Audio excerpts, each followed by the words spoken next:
ಆಮೇಲೆ ನೀವು ಮೀನನ್ನ ಹಾಕೋದಕ್ಕೆ ಚೆನ್ನಾಗಿರುತ್ತೆ. ನೋಡಿ ಸ್ವಲ್ಪ ಹೊತ್ತು ಕುದಿದ ಮೇಲೆ ನೋಡಿ ಬಬಲ್ಸ್ ಬರ್ತಾ ಇದೆ. ನಿಮಗೆ ತೋರಿಸೋಣ ಅಂತ ಚೆಕ್ ಮಾಡಿದಷ್ಟೇ. ನೋಡಿ ಈ ಥರ ಕುದಿಬೇಕು. ಅದಾದಮೇಲೆ ಹುಣಸೆಹಣ್ಣು ನೀರು ಹಾಕ್ಕೊಳ್ಳಿ. ರುಚಿಗೆ ತಕ್ಕಷ್ಟು ಉಪ್ಪು ಹಾಕ್ಕೊಳ್ಳಿ. ನಾನು ಹಾಕೋದನ್ನ ತೋರಿಸಿಲ್ಲ, ಮಿಸ್ ಮಾಡಿದ್ದೀನಿ. ನೋಡಿ ಇಷ್ಟು ಚೆನ್ನಾಗಿ ಕುದಿಬೇಕು. ಅದಾದಮೇಲೆ ಜಿಲೇಬಿ ಮೀನನ್ನ ಹಾಕ್ಕೊಬೇಕು. ಜಿಲೇಬಿ ಮೀನಲ್ಲಿ ಮುಳ್ಳು ಜಾಸ್ತಿ ಇದ್ರೂ ಟೇಸ್ಟ್ ಮಾತ್ರ ಅಲ್ಟಿಮೇಟ್ ಆಗಿರುತ್ತೆ. ನೀವು ಮಾಡ್ಕೊಂಡು ತಿನ್ನೋಡಿ. ಮೈಸೂರು ಕಡೆ ಎಲ್ಲ ಹೀಗೇ ಮಾಡೋದು.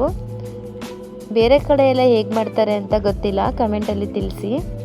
ಹಾಗೆ ಹೊಸದಾಗಿ ಯಾರೆಲ್ಲ ವೀಡಿಯೋನ ನೋಡ್ತಾ ಇದ್ದೀರಾ ಪ್ಲೀಸ್ ಸಬ್ಸ್ಕ್ರೈಬ್ ಮಾಡ್ಕೊಳ್ಳಿ. ನಮ್ಮದು ಯೂಟ್ಯೂಬ್ ಚಾನಲಲ್ಲಿ ಫುಲ್ ವೀಡಿಯೋಸ್ ಇರುತ್ತೆ, ಹೋಗಿ ಚೆಕ್ ಮಾಡಿ. ನೋಡಿ ಇವಾಗ ಎಷ್ಟು ಚೆನ್ನಾಗಿ ಬಂದಿದೆ ಅಂತ ಅಂದರೆ ಮೀನು ತುಪ್ಪ ಥರ ಬೆಂದಿರುತ್ತೆ.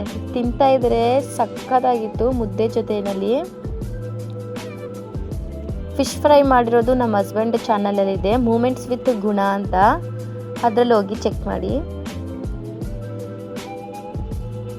ಯಾರೆಲ್ಲ ಹೊಸದಾಗಿ ವಿಡಿಯೋ ನೋಡ್ತಾ ಇದ್ದೀರಾ ಫುಲ್ ವೀಡಿಯೋಸ್ ಡೈಲಿ ವ್ಲಾಗ್ಸ್ ಎಲ್ಲ ಬಂದು ನಮ್ಮ ಚಾನಲಲ್ಲಿ ಇರುತ್ತೆ, ಚೆಕ್ ಮಾಡಿ.